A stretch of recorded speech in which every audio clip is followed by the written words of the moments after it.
So for question 6, we want to see whether these ratios form a proportion. So a proportion means that one fraction is going to be equal or equivalent to another fraction.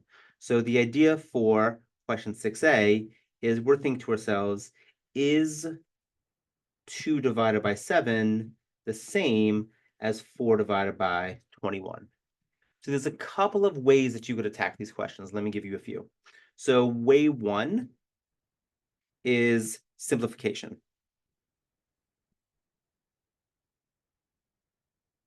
So we could see, is there any way that I could take 4 over 21 and reduce it down to 2 over 7? Or kind of equivalently, I've kind of write this as like equivalence, is there anything that I can multiply 2/7 by to turn it in to 4 over 21? So if I look at this particular question, what would I have to multiply 7 by to get to 21? 3. What would I have to multiply 2 by to get to 4? 2, right? So these can't be equivalent fractions because we're not multiplying the numerators and the denominators by the same value. So another way that you could check whether two proportions are equal is cross multiplication.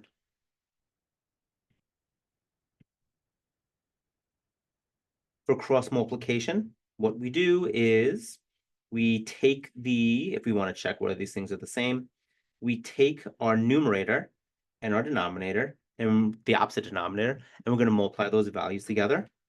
And if these fractions are equivalent, this should be the exact same value that we get when we multiply the opposite denominator and numerator together.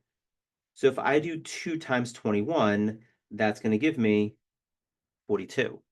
If I do 7 times 4, that's going to give me 28.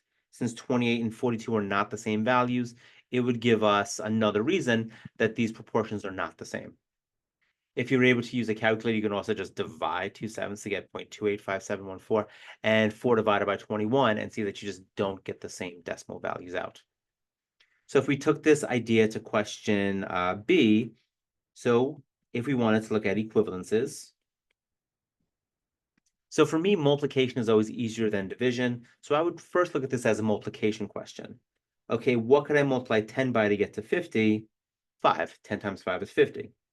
Okay, what would I multiply 3 by to get to 15? Well, 5 again. Since these values, this 5 and that 5 match, we would know that these would be equivalent, and these two fractions would create a proportion. So this is a yes, this is a no.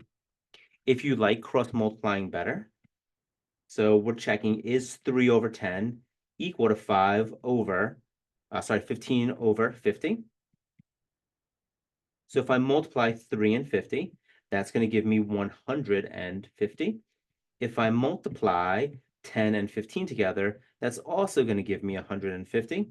So since these values are the same, these two fractions would create a proportion with one another.